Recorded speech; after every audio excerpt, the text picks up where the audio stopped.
আসসালামু আলাইকুম শ্রোতা বন্ধুরা।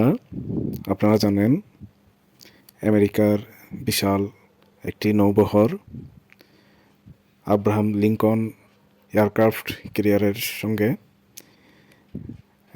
ইরানের জলসীমার কাছাকাছি অবস্থান নিয়েছে পারস্য উপসাগরে, এবং আরও একটি যুদ্ধ জাহাজ aircraft carrier USS Gerald Ford পারস্য উপসাগরের কাছাকাছি চলে আসছে এবং ইরানের বিরুদ্ধে একটি সম্ভাব্য যুদ্ধের জন্য প্রস্তুতি হিসাবেই তারা পারস্যের দিকে অগ্রসর হচ্ছে। এটি বলাই যায় বিশ্বের অন্যতম শক্তিশালী বৃহৎ একটি নৌবহর ইরানের দিকে ধাবিত হচ্ছে। এসব নৌবহরে, এসব এয়ারক্রাফট ক্যারিয়ারে রয়েছে F-35 মতো স্টেলথ যুদ্ধবিমান, যা বিশ্বের সর্বাধুনিক প্রযুক্তি সন্নিবেশিত যুদ্ধবিমান হিসেবেই গণ্য করা হয়, এবং এই স্টেলথ প্রযুক্তি বিশ্বের আর মাত্র দু একটি দেশের কাছেই হয়তোবা যুক্তরাষ্ট্র হস্তান্তর করেছে। বিশেষ করে তাদের প্রধান মিত্র ইউরোপীয় মিত্র এবং ইসরায়েল ছাড়া আর কোনো দেশের কাছে এসব স্টেলথ প্রযুক্তি যুদ্ধবিমান আমেরিকা এ পর্যন্ত হস্তান্তর করে নাই। এই পরিস্থিতিতে ইরান মারাত্মক হুমকির মধ্যে আছে, এবং তারাও তাদের দেশের সুরক্ষার জন্য এবং তাদের পারমাণবিক গবেষণাগার এবং ক্ষেপণাস্ত্র উৎপাদন কেন্দ্রগুলোর সুরক্ষার জন্য বিভিন্নভাবে প্রস্তুতি নিচ্ছে। সেই সাথে চীন এবং রাশিয়া তাদেরকে সহযোগিতা করে দমে আন্তর্জাতিক গণমাধ্যমে খবর প্রচার হচ্ছে। এই পরিস্থিতিতে আমেরিকা এবং ইরানের মধ্যে যুদ্ধ সংঘটিত হলে তা ব্যাপক ধ্বংসযজ্ঞ বয়ে আনবে এই অঞ্চলে, তা নিঃসন্দেহে। বিশেষ করে ইরান আক্রান্ত হলে সে ঘোষণা দিয়ে রেখেছে এই অঞ্চলে অবস্থিত আমেরিকান সেনাবাহিনীর যেসব ঘাঁটি আছে, বিশেষ করে কাতার, ওমান এবং অন্যান্য দেশে, সেগুলোতে তারা পাল্টা আক্রমণ করবে। সেই সাথে ইসরায়েলে তারা হামলা করবে।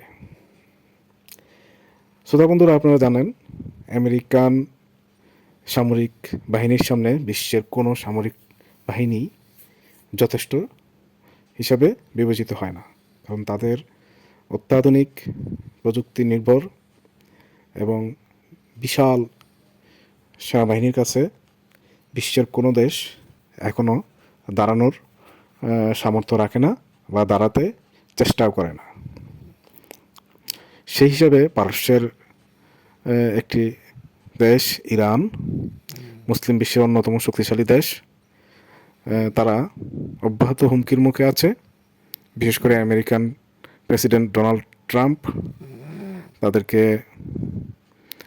বলেই দিয়েছেন যে তারা তাদের পারমাণবিক কর্মসূচি এবং ক্ষেপণাস্ত্র কর্মসূচি বাতিল না করলে ইরানে সামরিক পদক্ষেপ গ্রহণ করতে আমেরিকা উদ্যোগী হবে।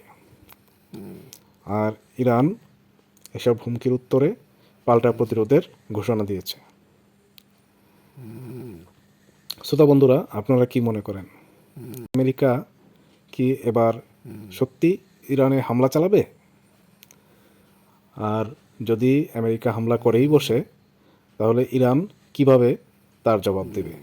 আপনারা জানেন ইরানের ক্ষেপণাস্ত্র ভাণ্ডার অত্যন্ত সমৃদ্ধ, এবং তাদের হাতে রয়েছে মাঝারি এবং স্বল্প পাল্লার ক্ষেপণাস্ত্রের একটি বিশাল ভাণ্ডার, যা ভূগর্ভে অবস্থিত বিভিন্ন টানেলের মধ্যে অত্যন্ত সুরক্ষিত অবস্থায় মোতায়েন করা আছে, এবং স্বল্প সময়ের নোটিসেই তারা এগুলিকে মোতায়েন করতে পারে এবং এগুলো দিয়ে হামলা করতে পারে। তাছাড়াও ইরান সাম্প্রতিক সাগর তলদেশে তাদের বিশাল ক্ষেপণাস্ত্র ভাণ্ডারের ছবি বা ভিডিও প্রদর্শন করেছে। তাদের হাতে আছে হুররম শাহর 4 নামক অত্যাধুনিক দূরপাল্লার একটি ক্ষেপণাস্ত্র। তাদের আছে হাইপারসনিক ফাত্তাহ ক্ষেপণাস্ত্র, ফাত্তা 1 এবং ফাত্তা 2। তাদের আছে সিজ্জিল। বিশ্বের অন্যতম ড্রোন শক্তি হিসেবে ইরানকে বিবেচনা করা হয়। তাদের শাহেদ 136 ইতোমধ্যে রাশিয়া ইউক্রেন যুদ্ধে আলোচনায় এসেছে। এই অবস্থায় আমেরিকা এবং ইসরায়েল যদি আবারও ইরানে আগ্রাসন চালায়, তাহলে ইরান কিভাবে তার জবাব দেবে? ইরান ইতোমধ্যেই ঘোষণা দিয়েছে তাদের এবারের যুদ্ধ হবে ভয়াবহ এবং ব্যাপক ধ্বংসাত্মক। তারা যে প্রতিক্রিয়া দেখাবে মূলত সেটাকেই বুঝিয়েছে, এবং তারা কোনো স্বল্পস্থায়ী বা ক্ষণস্থায়ী আক্রমণ হলেও তাদের প্রতিক্রিয়া হবে ভয়াবহ। সেই সাথে রাশিয়া এবং চীন তাদেরকে বিভিন্নভাবে সহযোগিতা করলো। বিশেষ করে S-400 ইতিমধ্যেই ইরানে হস্তান্তর হয়েছে বলে আন্তর্জাতিক গণমাধ্যমে খবর এসেছে, এবং চীন তাদের বিমান বিধ্বংসী রাডার সিস্টেম এবং ক্ষেপণাস্ত্র দিয়ে ইরানকে সাহায্য করেছে। সেই সাথে এসব দেশ, বিশেষ করে চীন এবং রাশিয়া, ইরানকে নানান প্রযুক্তিগত সহযোগিতা দিয়ে আসছে।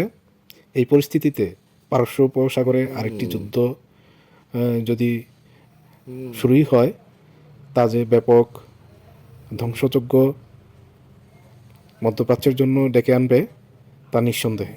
শ্রোতা বন্ধুরা, এই ব্যাপারে আপনাদের মতামত থাকলে জানাতে পারেন। Thank you.